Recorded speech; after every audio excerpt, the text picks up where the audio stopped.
बिस्मिल्लाह बिस्मिल्लाह। या हक या हक या हक हक। माशाल्लाह माशाल्लाह माशाल्लाह, सुभान अल्लाह।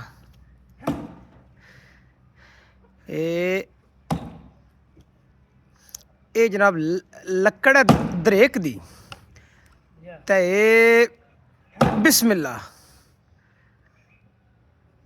बिस्मिल्लाह।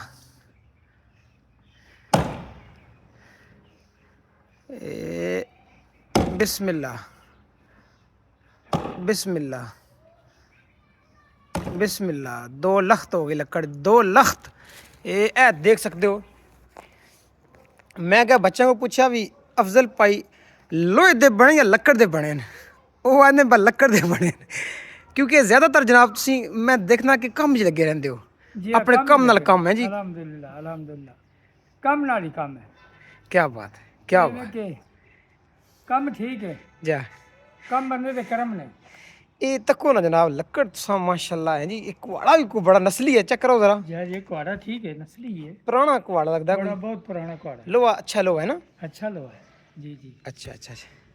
चलो जी, अफजल साहब ना माशाल्लाह नज़ारा तुम देख लिया, और बहुत मेहनती अल्लाह ताला ने सारी खिदमत कबूल मंजूर फरमाए।